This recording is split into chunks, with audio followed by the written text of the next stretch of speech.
Well, I ain't gonna be nice.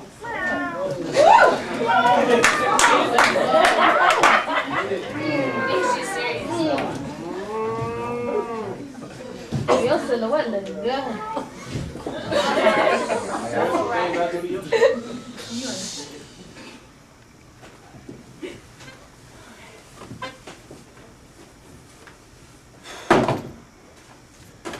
All these bags, all this shit. That's my shit. Alright. So, like, I got bags, you know what I'm talking about? I got like clothes, and then detangler, cocoa butter, books, bags, you know, all that stuff. I got all these bags, and they help me go to different places and like jobs and people and houses and homes that are not my shit. Exactly. Was that confusing? That was confusing. Okay, look. Right, it wasn't always like that. You know what I mean? I'm regular. You know, I grew up in a regular black neighborhood, Washington, D.C., Chocolate City. Not as good as the neighborhood that I had to like bus all the way across town to go to school in, but way, way better than the neighborhoods that my parents came up in. You know what I mean? So, when my papa, that nigga, he got this job opportunity all the way in Florida that allowed all of us, me and my entire family, like my mama, my father, my sister, my brother, me, my aunties, and my cousins sometimes, to actually move to like the real life, as seen on television as suburbs. Yeah, I mean, you already know we was in that bitch. I mean, we was in there. We was one of two black families in the entire subdivision, neighborhood thing, however you call it. Right, so we had some balancing to do. I mean, like, the neighbors would let their dogs out, right? And when they want their dogs to come in, they'd be like, Shepherd!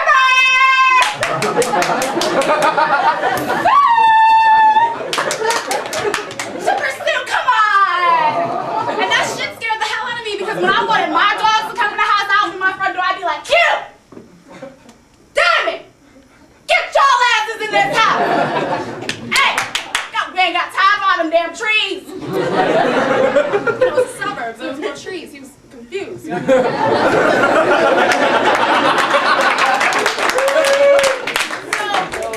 We was having like cookouts, you know what I'm saying? We ain't never cut the grass. We got all these deed restriction notices and shit. We had a pool in the back. We had like pool parties. And you know, cause niggas can't really swim all that good. We still had the sprinkler in the front yard for like niggas to jump through and shit. You know, sometimes the neighbors had to call the cops on us, cause you know, after a few Heinekens and Hennessy's, you know, you might catch one of my family members on the front yard like yelling and shit and ready to fight, trying to take their shirt off and stuff, pot belly out and all. You know what I mean? Neighbors didn't like us too much. So that might have something to do with why our house burned down. Like a week after moving in to this big, beautiful ass house with everything we had inside. I mean, that shit burned down to a crisp. It was gone. Everything we had, except for each other, you know. But I guess it didn't matter too much because all my family members, we just kind of ended up going our separate ways. We had to figure out a temporary place to stay. You know what I mean? Until we could figure out what to do. I mean, we didn't expect our shit to just burn down like that. We didn't have no plans. I mean, we couldn't even be middle class for a week and shit. Anyway, I ended up couch surfing. And that means that I worked for or with whoever would let me sleep on their couch. Right, so it was only supposed to last a few months, you know. That kind of turned into years, which kind of just ended up being all of high school. A little longer than the few months that my entire family kind of planned on. But anyway, let me tell you about couch number 1. All right. Lacey motherfucking Natty is the downest white girl I know. I mean, the first night that I met her, me 4 cups of coffee, ran a bubble bath, jumped in, told me to join her, all naked and shit, and just told me that she felt better with it all hanging out. Yeah, she's a recovering addict. She just got out of rehab, she's still on probation, and her drug of choice used to be crack cocaine. But now she prefers nicotine, caffeine, and artistic, needy types like me. People who need taken care of, you know? More her style now. Anyway, she has to do this court-mandated community service at this place called You Are Not Alone.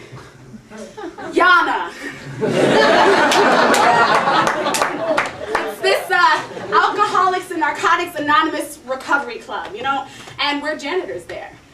Yeah, well, she's a janitor there, and I just do her bitch work, because I sleep on her couch. Gotta earn my keep. So when we're cleaning, since we're both poets, you know, like we freestyle and shit, and we talk about duos that we want to do, and spoken word poetry plays that we want to write, and one-person shows, and yeah, I'm used to singing old Negro spirituals while I clean. So me and this crazy down-ass country white girl from Polk County be singing old Negro spirituals, like, all the time while we clean. After we have this like daily argument of why I'm a little bit uncomfortable when she calls them old Negro spirituals. Awkward. She has this like crazy, you know, we say like wade in the water and hush. Y'all know wade in the water and hush, right? She has this like crazy, you know, I'm feeling classy bitch rendition of wade in the water. And it's operatic. And she goes, wade in the water. She's really serious about it though.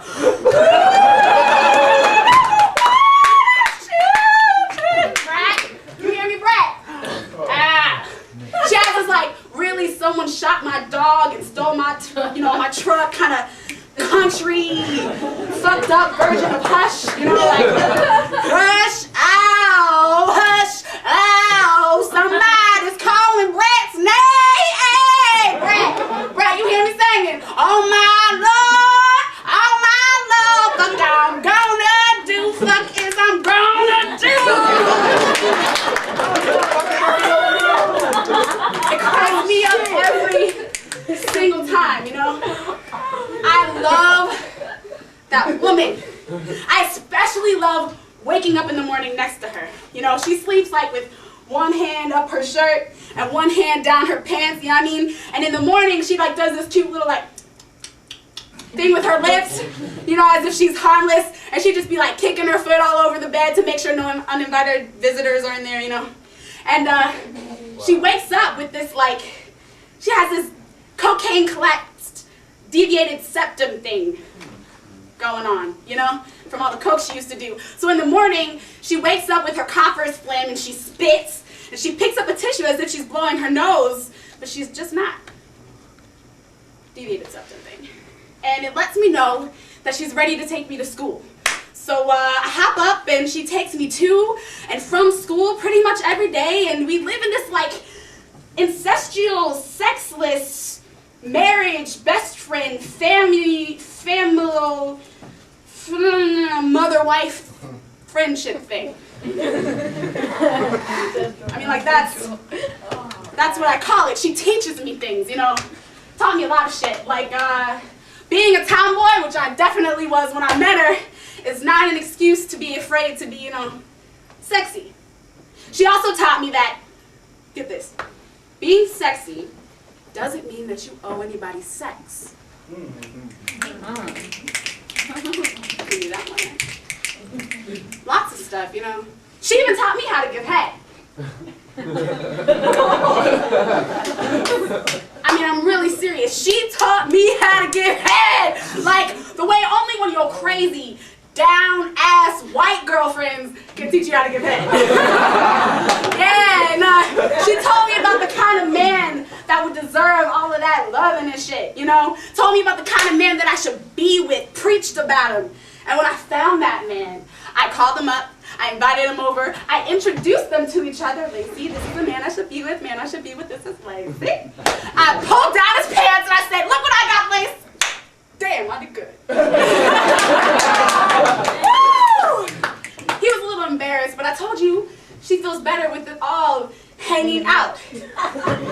And she never said anything about not objectifying men, so, yeah. I loved her. I really learned from her, and she loved me, and she grew me, and when she left, she packed all my shit, and she put it in a bag. You know, all the stuff I left around her apartment getting too comfortable. We packed it up and turned in her keys together. She kissed me on my forehead, and she sent me to stay with this woman above this restaurant, strip club, bar, disco thing place. Second downest white lady that I've ever known named Merwin gave me a job there so I could be a waitress, and I was just kind of starting to feel like a foster kid divorcee failure, you know? Surfing from couch to couch, finding a caretaker, finding a place to stay, finding a job was kind of like the dating game for a middle-aged man, you know? I was just really hoping, you know, that I wasn't rusty. Because Merwin, or I call her boss lady, she was just going to have to find me really interesting or really, really like cheap child labor in order to let me stay above the apartment in that place.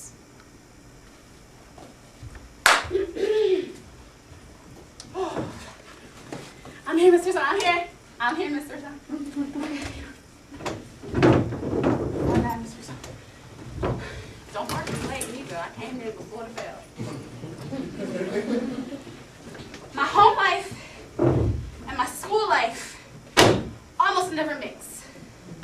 Right. Well, almost never mix. In advanced English, you know, one of those really nice Head Start type classes in my school, of which I am one of only 2 black students that sit in the back of the classroom, we practice optimal responses to possible college essay prompts. Yeah, they're listed on the board every day, and today, our prospective higher learning institutions would like us to answer the... What? Hey, turn that shit up, turn that shit up. My pussy be,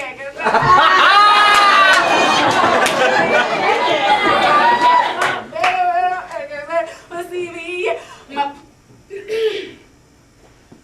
I'm sorry, Miss Russo. Woo! She is so ignorant. Damn. When the 2 of us get together. My bad. Oh, where was I? Oh, these prospective higher learning institutions, they want us to answer this essay prompt. Prompt number 1.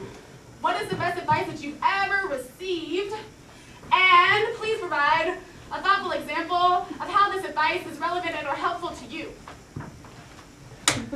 Okay. Well, before I can tell you the best advice that I've ever received, I need to set it up for you. All right. The best advice that I've ever received included this esteemed high school English teacher, right? A little bit of flirtation, okay? Maybe a little bit more than a lot of flirtation, but damn! Can I live? Can I feel like make-believing every once in a while? You know what I'm saying? I work all day, I work all night, I come to school, this nigga was fine. But he was my teacher, though. Yeah. Anyway, don't act like ain't none of y'all got a little bit of freak in you too, because I already see it. This teacher and I, we had this this sexy role-playing thing that we do. You know what I'm talking about? Y'all know what I'm talking about. We did this sexy role-playing thing. Yeah. I let him act like this big, strong, authoritarian teacher man type, and I pretend to be this really stupid, really dumb schoolgirl who is in desperate need of lots of discipline, boundaries, and attention. Yeah, I mean, role-playing, you know. Anyway, I think he took it a little bit too far because this nigga sent me this text message, okay? All right, let me read you what it said. Ooh, my droid be on lock.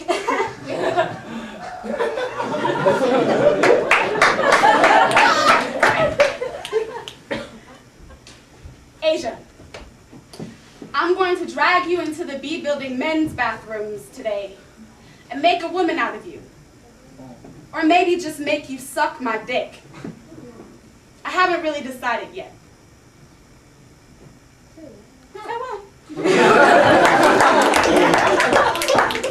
I mean, that wasn't the good advice that I'm talking about, don't worry. That was how does that prompt say? A thoughtful example of how that advice is relevant. Right. The best advice that I have ever received, it came from my father. Right? My father, he always tells me that when our loved ones die, they race up to God for a spot in our next lifetimes.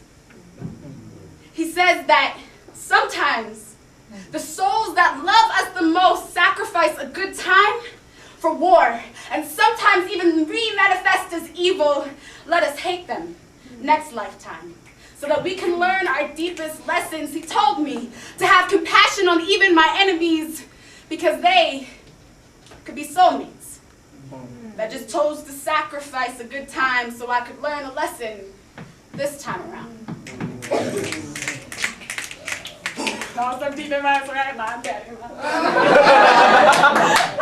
That was deep. Right, I was thinking about it all day, and it took me all motherfucking day to realize that teacher man loved me. Yeah, teacher man, he could have been my mother, or my lover, or my father last lifetime, you know? He could have been the soul that loved me so much to say some bullshit like this lifetime. Okay, in between gathering my shit and dodging the B building's men bathrooms, of course. I text back. Woo, I'm out of breath. I text back after I gained my breath.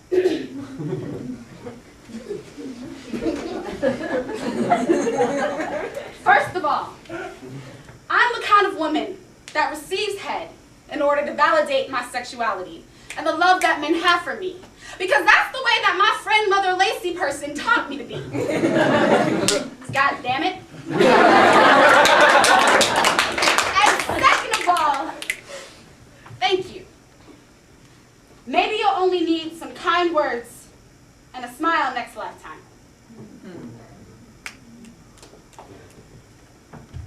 Woo! All this bullshit, forget I'm in school.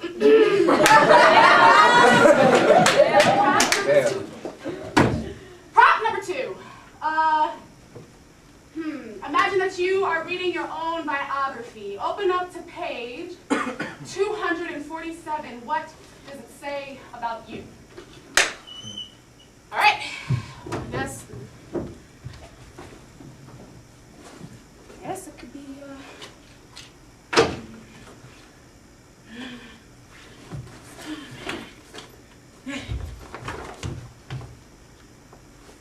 Asia,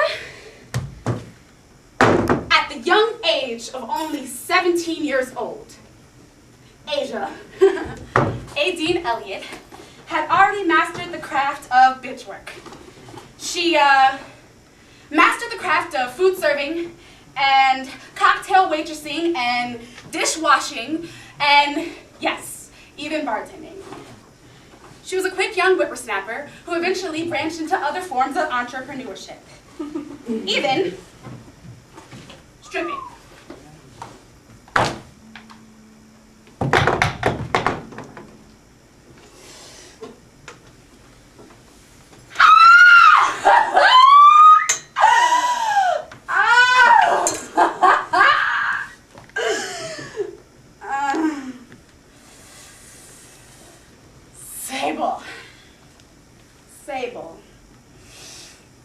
Sable, that's my real name.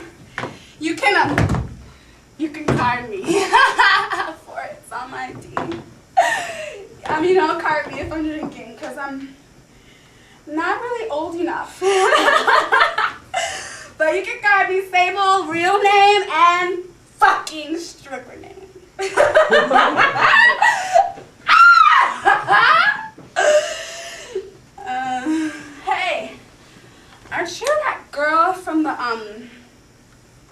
from the fucking bar.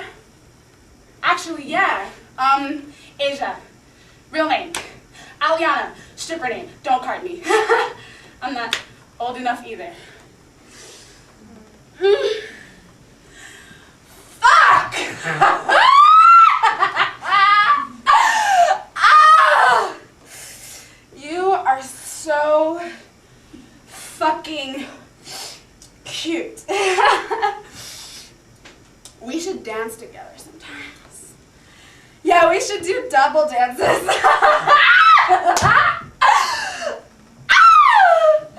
Double dances, they feel more. Double dances feel more money.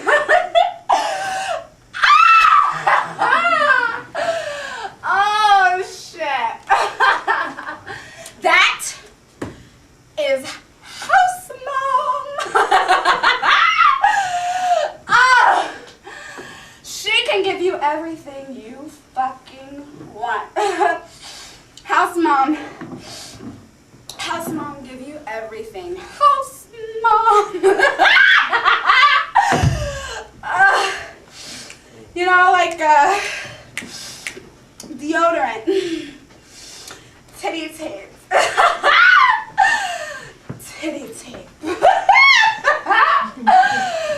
Titty tape.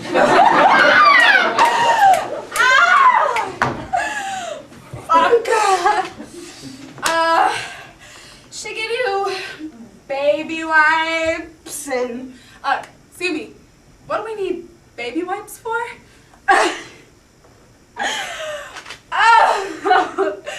You know, like the next sweater. You find out. Oh, fuck! Mom!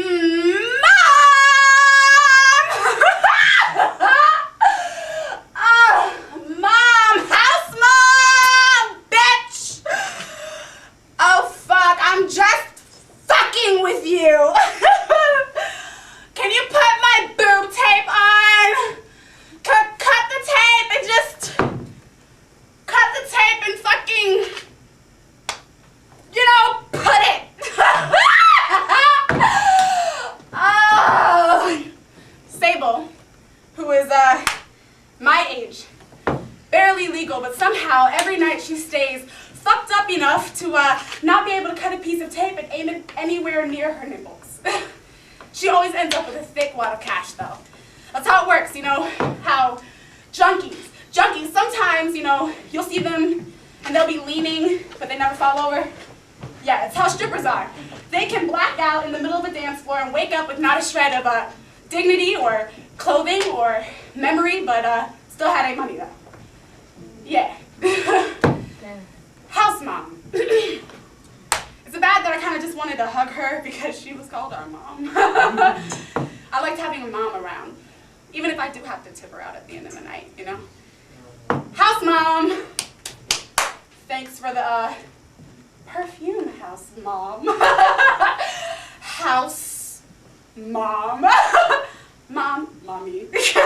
Right? I mean, is it okay if I call you mommy? House mom. House fucking house mother. Goes with house fucking fee. Pay it at the front door before you start working. If you wear my shit, you buy it. The panties included and fucking included. Check in with the DJ. I'm not your fucking babysitter. Even if I see you, I won't do it for you. And welcome. Really. Welcome. Whew. Thanks. House mom. Right, so boss lady, Merwin, second downest white lady I ever met, remember? I went to her for advice because coming from behind a tray, you know, I really didn't understand this whole stripping life thing. She told me that I should name myself Aliana. Something that starts with A and ends with A so that I can recognize it when the DJ calls me through a crowd of people, and when I'm nervous and saying all the time, and when I don't know what to do, and I took her advice. Aliana. She tells me that boys, they like misunderstandings and accents and exotics, so remember to be all three. And Aliana means non-threatening, not just black girl and stripper. Right, so I yell it to the DJ when I go check myself in. Yeah, I'm here. It's Aliana. No, like Aliana. Yeah, A-L-I. Ooh, it's not that complicated. Put me on the damn list. Huh? No, Ali. Okay, yeah. Oh, I dance to reggae and hip hop and rock and. Oh no, please, no, not just Little John. Okay, Little John. I can't be next. I just signed the list. Fuck, okay. So, I was up next and completely unprepared and in the mirror and completely nervous, and yeah, the DJ calls my name, so I stumble onto stage and I am nervous as shit. Yeah, Leno.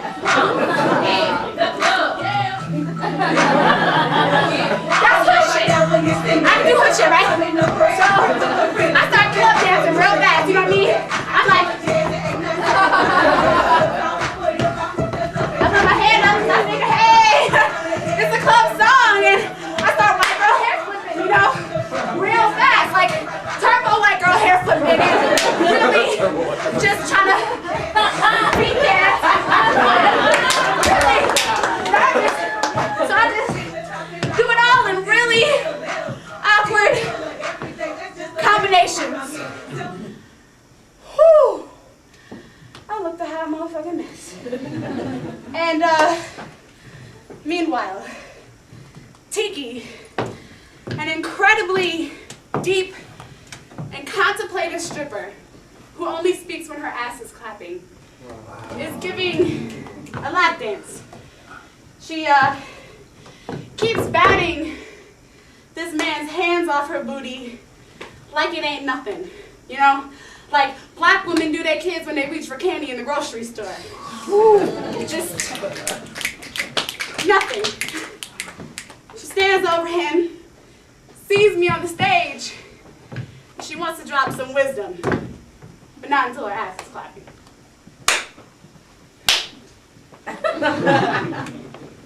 I don't like to motherfucking dance with my shoes on, so I move. We all move that shit. Don't touch.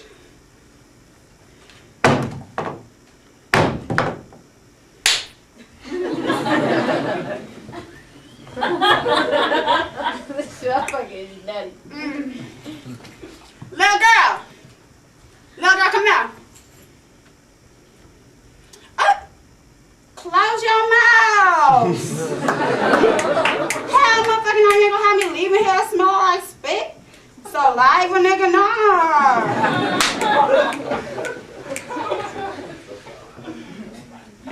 Little girl, I say come here. Slow the hell down. You is not at some motherfucking club. You in a damn strip club. It is only, get your hand off me. Let me see your watch though.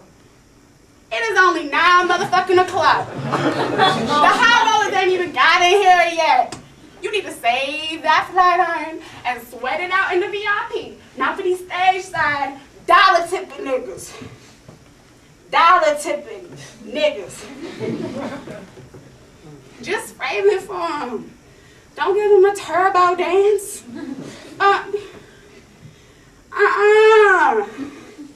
Little nigga, what the fuck is this?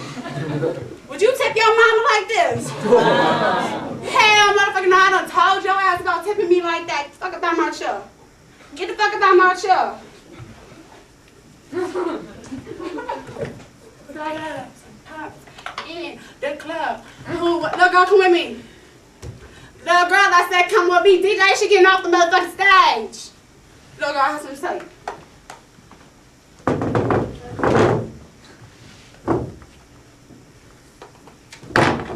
Now, look now. Woo! Woo!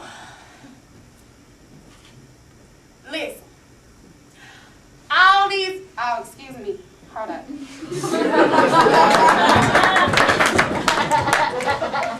Now, you know, all these little niggas in here got that freaky Freudian fixation thing. You know, all these little niggas, they fixated. They booty fixated. Genital fixated. Toe fixated. Refuse to tip, whatever. Toe fetish. Some kind of niggas, you just need to slow the hell down. Frame it for these niggas. Just hold it there. Let them see what you got until they figure out what part little mommy dearest left them off at. Okay.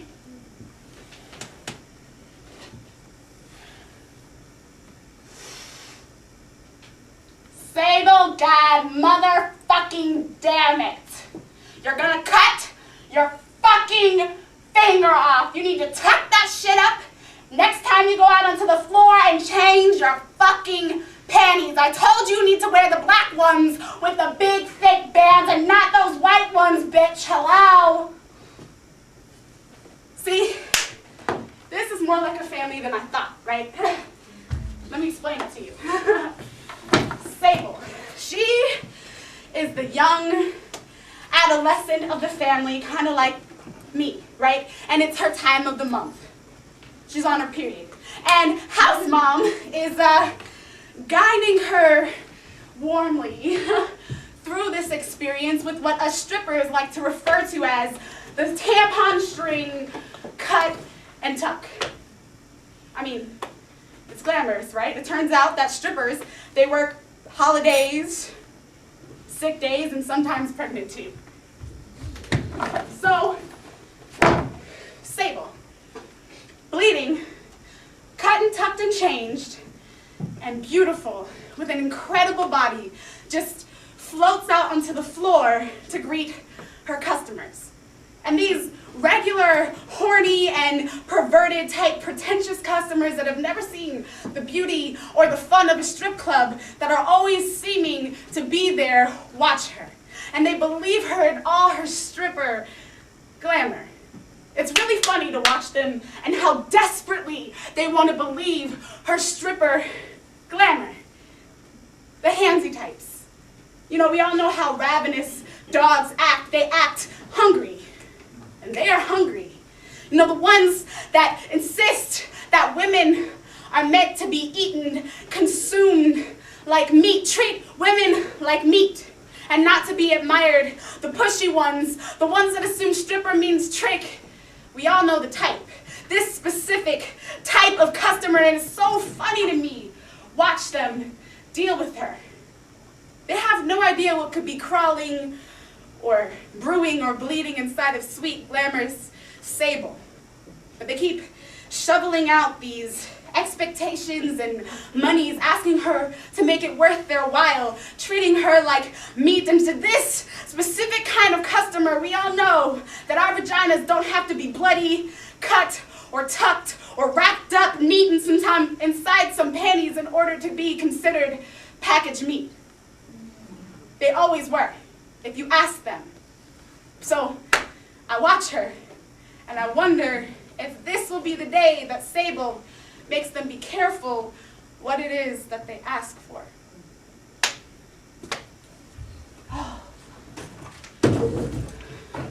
Yeah, Miss Russo, I'm here. I'm here. Hold the motherfucking bell. You're not making me late. Oh, shit. I got you. What's up, Keisha? No, I want to hear your iPod today. Okay. Problem number 3. What does it mean to be an adult, and when will you know that you are one?